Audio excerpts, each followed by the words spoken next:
Hello friends, good morning. मेरा नाम योगेंद्र प्रसाद है और मैं रिच डैड पुअर डैड पुस्तक का जो मैं एक बार पढ़ चुका हूँ, इसका पार्ट 1 में रिकॉर्ड कर चुका हूँ। फिर मैं आपसे रिक्वेस्ट कर रहा हूँ कि इस किताब को पढ़कर ख़रीद कर पढ़ें, क्योंकि किताब एक बार पढ़ने की चीज़ नहीं है, इसे बार बार पढ़ने की ज़रूरत है। तो इसका पार्ट 2 जिसमें कि है कि जिसकी मुझे तलाश थी, इसमें जो लेखक ने बताया है कि इनके पति माइक रॉबर्ट कियोसाकी द्वारा बनाए जा रहे नए शैक्षणिक उत्पाद कैश फ्लो से इतने प्रभावित थे कि इन्होंने परीक्षण में हमें बुलवा लिया। एक शैक्षणिक खेल था, इसीलिए मैंने स्थानीय विश्वविद्यालय में पढ़ रही उन्होंने अपनी 19 वर्षीय बेटी से पूछा क्या वह इनके साथ चलेगी, और वह तैयार हो गई। इस खेल में कुल 15 लोग थे जो 3 समूह में विभाजित थे। माइक सही थे कि वे इसी तरह के शैक्षणिक उत्पाद की खोज कर रही थीं। यह किसी रंगीन मोनोपोली बोर्ड की तरह लग रहा था जिसके बीच में एक बड़ा सा चूहा था, परंतु मोनोपोली से यह इस तरह अलग था कि इसमें 2 रास्ते थे, एक अंदर था और दूसरा बाहर। खेल का लक्ष्य था कि अंदर वाले रास्ते से बाहर निकलना, जिसे रॉबर्ट चूहा दौड़ कहते थे, और बाहरी रास्ते पर पहुंचना या तेज रास्ते पर जाना। रॉबर्ट के मुताबिक तेज रास्ता हमें यह बताता है कि असल ज़िंदगी में अमीर लोग किस तरह पैसे का खेल खेलते हैं। रॉबर्ट ने हमें चूहा दौड़ के बारे में बताया कि अगर आप किसी भी औसत रूप से शिक्षित, कड़ी मेहनत करने वाले आदमी की ज़िंदगी को देखें तो उसमें आपको एक सा ही सफ़र दिखेगा। बच्चा पैदा होता है, स्कूल जाता है, माता पिता खुश हो जाते हैं क्योंकि बच्चे को स्कूल में अच्छे नंबर मिलते हैं और उसका दाखिला कॉलेज में हो जाता है। बच्चा स्नातक हो जाता है और फिर योजना के अनुसार काम करता है। वह किसी आसान, सुरक्षित नौकरी या कैरियर की तलाश करता है। बच्चे को ऐसा ही काम मिल जाता है, शायद वह डॉक्टर या वकील बन जाता है या वह सेना में भर्ती हो जाता है और फिर सरकारी नौकरी करने लगता है बच्चा पैसा कमाने लगता है, उसके पास थोक में क्रेडिट कार्ड आने लगते हैं और अगर उसने ख़रीदारी करना शुरू नहीं किया है तो वह जमकर ख़रीदारी शुरू हो जाती है। खर्च करने के लिए पैसे पास में होते हैं तो वह उन जगहों पर जाता है जहां उनकी उम्र के ज़्यादातर नौजवान जाते हैं, लोगों से मिलते हैं, डेटिंग करते हैं, कभी कभार शादी भी कर लेते हैं। अब ज़िंदगी में मज़ा आ जाता है क्योंकि आजकल पुरुष और महिलाएं दोनों नौकरी करते हैं। 2 तनख्वाहें बहुत सुखद लगती है। पति पत्नी दोनों को लगता है कि उनकी ज़िंदगी सफल हो गई है, उन्हें अपना भविष्य सुनहरा नज़र आता है। अब वे घर, कार, टेलीविज़न खरीदने में का फैसला करते हैं, छुट्टियां मनाने कहीं चले जाते हैं और फिर उनके बच्चे हो जाते हैं। बच्चों के साथ उनके खर्च भी बढ़ जाते हैं। खुशहाल पति पत्नी सोचते हैं कि ज़्यादा पैसा कमाने के लिए अब उन्हें ज़्यादा मेहनत करनी चाहिए। उनका कैरियर अब उनके लिए पहले से ज़्यादा मायने रखता है। वे अपने काम में ज़्यादा मेहनत करने लगते हैं ताकि उन्हें प्रमोशन मिल जाए या उनकी तनख्वाह बढ़ जाए। तनख्वाह बढ़ती है पर उसके साथ ही दूसरा बच्चा पैदा हो जाता है। अब उन्हें एक बड़े घर की ज़रूरत महसूस होती है। वे नौकरी में और भी ज़्यादा मेहनत करते हैं, बेहतर कर्मचारी बन जाते हैं और ज़्यादा मन लगाकर काम करने लगते हैं। ज़्यादा विशेषज्ञता हासिल करने के लिए वे एक बार फिर किसी स्कूल में जाते हैं ताकि वे ज़्यादा पैसे कमा सकें। हो सकता है कि वे दूसरा काम भी खोज लें। उसकी आमदनी बढ़ जाती है परंतु उस आमदनी पर उन्हें इनकम टैक्स भी चुकाना पड़ता है। यही नहीं, उन्होंने जो बड़ा घर खरीदा है उस पर भी टैक्स देना होता है।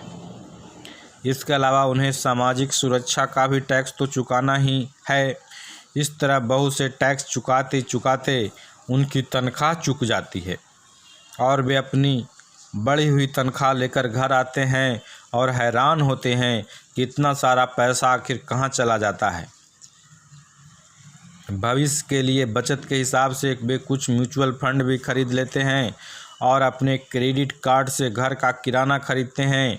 उनके बच्चों की उम्र अब 5 या 6 साल हो जाती हैं और यह चिंता भी उन्हें सताने लगती है कि बच्चों के कॉलेज की शिक्षा के लिए भी बचत ज़रूरी है। इसके साथ ही उन्हें अपने रिटायरमेंट के लिए पैसा बचाने की भी चिंता भी सताने लगती है। 35 साल पहले पैदा हुए या खुशहाल दंपति अब नौकरी के बाकी दिन चूहा दौड़ में फंसकर बिताते हैं। वे अपने कंपनी के मालिक के लिए काम करते हैं, सरकार को टैक्स चुकाने के लिए काम करते हैं, बैंक में अपनी गिरवी संपत्ति और क्रेडिट कार्ड के कर्ज को चुकाने के लिए काम करते हैं। फिर वे अपने बच्चों को सलाह देते हैं कि उन्हें मन लगाकर पढ़ना चाहिए, अच्छे नंबर लाने चाहिए और किसी सुरक्षित नौकरी की तलाश करनी चाहिए। वे पैसे के बारे में कुछ भी नहीं सीखते, इसीलिए वे जिंदगी भर कड़ी मेहनत करते रहते हैं और यह प्रक्रिया पीढ़ी दर पीढ़ी चलती रहती है। इसे चूहा दौड़ कहते हैं। चूहा दौड़ से निकलने का एक ही तरीका है, वह यह कि आप अकाउंट्स और इन्वेस्टमेंट दोनों क्षेत्र में निपुण हो जाएं।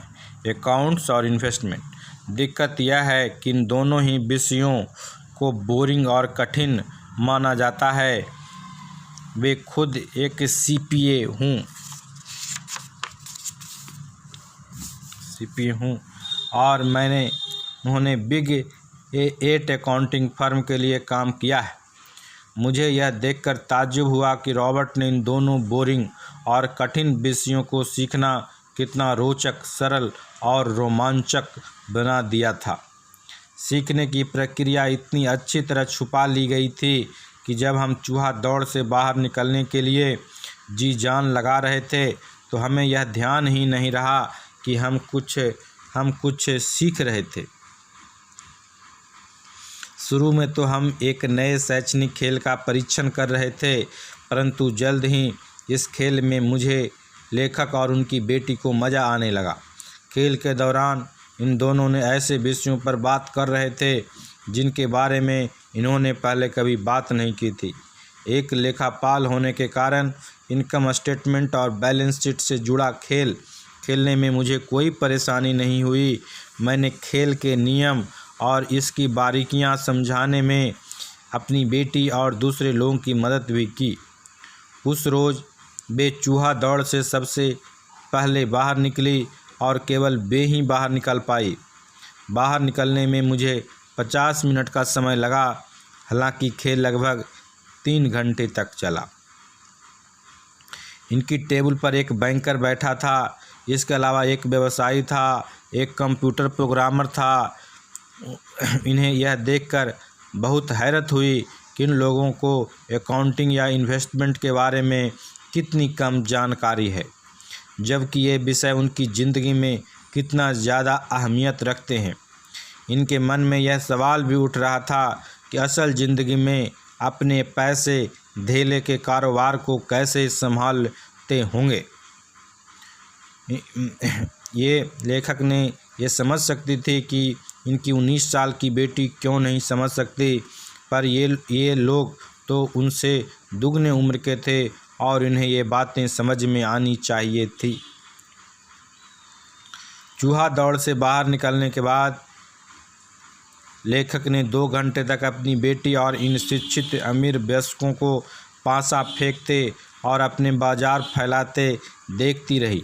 हालांकि ये खुश थी कि लोग कुछ नया सीख रहे थे, लेकिन ये इस बात से भी परेशान और विचलित थीं कि वयस्क लोग सामान्य अकाउंटिंग और इन्वेस्टमेंट के मूलभूत बिंदुओं के बारे में कितना कम जानते थे। इन्हें अपने इनकम स्टेटमेंट और बैलेंस शीट के आपसी संबंध को समझने में बहुत समय लगा। अपनी संपत्ति खरीदते और बेचते समय उन्हें ध्यान ही नहीं रहा कि हर सौदे से उनकी महीने की आमदनी पर असर पड़ रहा है। लेखक ने सोचा कि असल ज़िंदगी में ऐसे करोड़ों लोग होंगे जो पैसे के लिए सिर्फ इसलिए परेशान हो रहे हैं क्योंकि उन्होंने ये दोनों विषय कभी नहीं पढ़े। लेखक ने मन में सोचा कि भगवान का शुक्र है कि इन्हें मज़ा आ रहा है और हमारा लेखक का लक्ष्य था खेल जीतना। जब खेल खत्म हो गया तो रॉबर्ट ने हमें 15 मिनट तक कैश फ्लो पर चर्चा करने और इसकी समीक्षा करने के लिए कहा।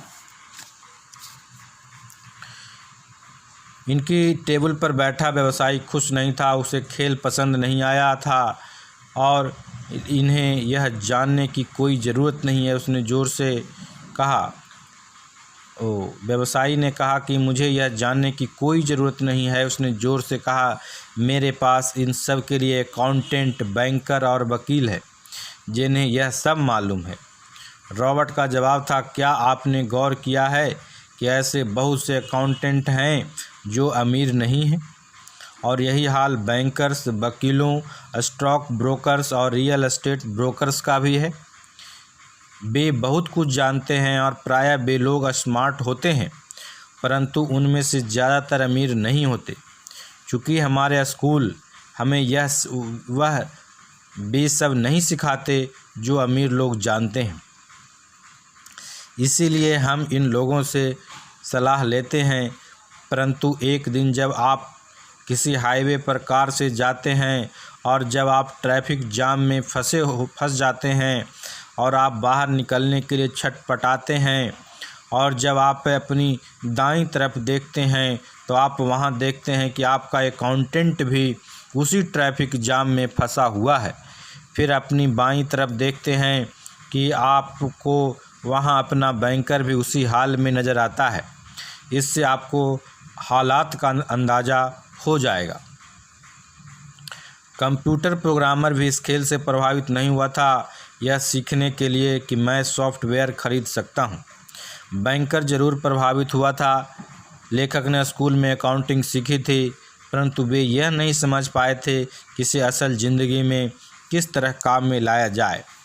अब ये समझ गए थे कि मुझे चूहा दौड़ से बाहर निकलने के लिए खुद को तैयार करने की ज़रूरत है। परंतु इनकी पुत्री के विचारों में मैं सबसे ज़्यादा रोमांचित हुई। उसने कहा कि मुझे सीखने में बड़ा मज़ा आया और लेखक ने इस बारे में बहुत कुछ सीखा कि पैसा असल ज़िंदगी में किस तरह काम करता है और इसका निवेश किस तरह करना चाहिए। फिर उन्होंने आगे कहा कि अब मैं जानती हूँ कि मैं अपने काम करने के लिए किस तरह का व्यवसाय चुनूँ, और यह व्यवसाय चुनने का कारण नौकरी की सुरक्षा, उससे मिलने वाले फ़ायदे और तनख्वाह नहीं होंगे। अगर मैं इस खेल में सिखाए जाने वाली बातें सीख जाती हूँ तो मैं कुछ भी करने के लिए आज़ाद हूँ, और वह सीखने के लिए आज़ाद हूँ तो मैं दिल से सिखाना चाहती हूँ। अभी तक मुझे उस चीज़ को सीखना पड़ता था जिसे मुझे नौकरी पाने में मदद मिले। अगर मैं यह खेल सीख जाती हूँ तो मुझे नौकरी की सुरक्षा और सामाजिक सुरक्षा की ज़्यादा चिंता नहीं होगी, जैसा कि मेरे बहुत से लेखक की सहेलियों को होती हैं। खेल खत्म होने के बाद लेखक ने अपने रॉबर्ट से बात करने में ज़्यादा समय नहीं मिला और इन्होंने इनकी योजना पर आगे बात करने के लिए बाद में मिलने का फैसला किया। इतना तो ये जानते थे कि इस खेल के बहाने रॉबर्ट यह चाहते थे कि लोगों में पैसे की बेहतर समझ विकसित की जाए। यही कारण था कि ये उनकी योजनाओं के बारे में ज़्यादा जानने की उत्सुक थी। इनके पति और रॉबर्ट उनकी पत्नी के साथ अगले हफ्ते डिनर मीटिंग रख दी। हालांकि यह हमारा पहला इनका सामाजिक मेल जोल था, फिर भी इन्हें लग रहा था कि जैसे हम एक दूसरे को बरसों से जानते हों। इन्होंने पाया कि हमें बहुत सी बातें एक जैसी है। हमने बहुत से विषयों पर बातें की, खेलों, नाटकों, रेस्तराओं, सामाजिक आर्थिक विषयों पर।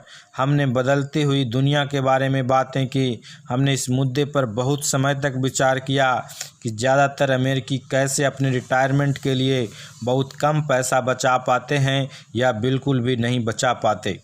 हमने सामाजिक सुरक्षा, मेडिकेयर की लगभग दिवालिया हालत पर विचार किया।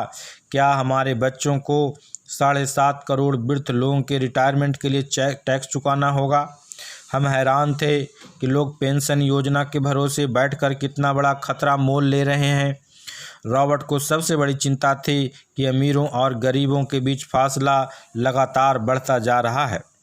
ऐसा न सिर्फ अमेरिका में हो रहा है बल्कि पूरी दुनिया में हो रहा है। रॉबर्ट स्वशिक्षित और स्वनिर्मित व्यवसायी थे। वे दुनिया भर में निवेश कर चुके थे और 47 वर्ष की उम्र में रिटायर होने में सफल हो गए थे।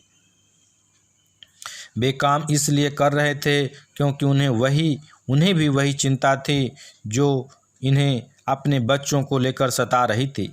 वे जानते हैं कि दुनिया बदल चुकी है, परंतु इसके बावजूद शिक्षा पद्धतियां बिल्कुल भी नहीं बदली थी। रॉबर्ट के अनुसार बच्चों सालों तक दकियानुसी शिक्षा पद्धति में अपना समय गुजारते हैं और ऐसे विषय पढ़ते हैं जो उन्हें जीवन में कभी भी कहीं भी काम नहीं आने वाले, और वे ऐसी दुनिया की तैयारी करते हैं जिसका नामो निशान भी नहीं बचा है।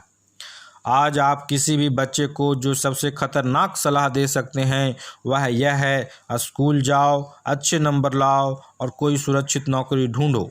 उन्होंने कहा यह पुरानी सलाह है और यह खराब सलाह है। अगर आप देख सकते हैं कि एशिया, यूरोप, दक्षिण अफ्रीका में क्या हो रहा है तो आप भी उतनी ही चिंतित होंगे जितना कि वे। रॉबर्ट के अनुसार यह बुरी सलाह है क्योंकि अगर आप चाहते हैं कि आपके बच्चे का भविष्य आर्थिक रूप से सुरक्षित हो तो आप पुराने नियमों के सहारे नए खेल को नहीं खेल सकते। यह बहुत खतरनाक होगा। तो इन्होंने पूछा कि पुराने नियमों से क्या मतलब है? तो उन्होंने बताया कि इस तरह के लोग अलग तरह के नियमों से खेलते हैं। आपकी तरह के लोग पुराने नियमों की लीक पर चलते हैं। उन्होंने कहा क्या होता है जब कोई कॉरपोरेशन स्टाफ कम करने की घोषणा करता है, लोगों को नौकरी से निकाल दिया जाता है, परिवार तबाह हो जाते हैं, बेरोजगारी बढ़ जाती है। हाँ, परंतु कंपनी पर इसका असर पड़ता है, खासकर जब वह कंपनी स्टॉक एक्सचेंज में दर्ज हो। जब स्टाफ कम करने की घोषणा होती है तो स्टॉक की कीमत बढ़ जाती है। तो लेखक ने कहा जब कंपनी का तनख्वाह का खर्च कम करती है, बाजार इस बात को पसंद करता है, ऐसा चाहे स्टाफ कम करके किया जाए या फिर कंप्यूटर के माध्यम से किया जाए। उन्होंने कहा कि आप ठीक कर रही हैं।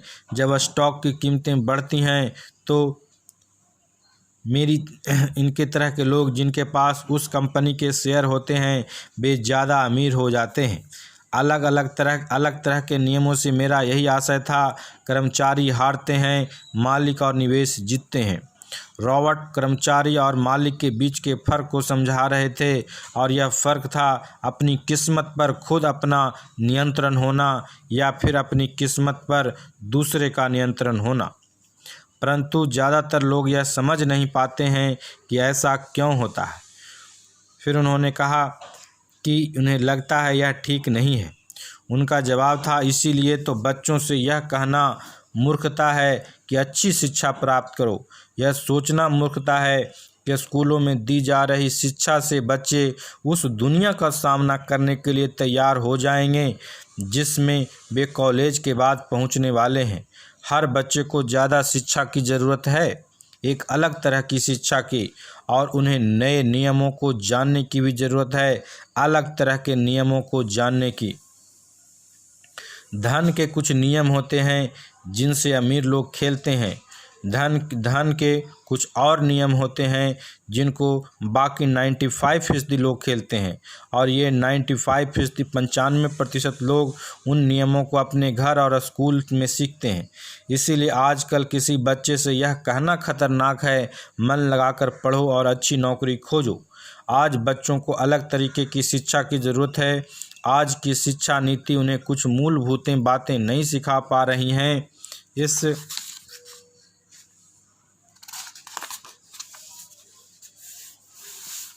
इस बात से कोई फर्क नहीं पड़ता कि क्लासरूम में कितने कंप्यूटर रखे हैं या स्कूल कितना पैसा खर्च कर रहे हैं।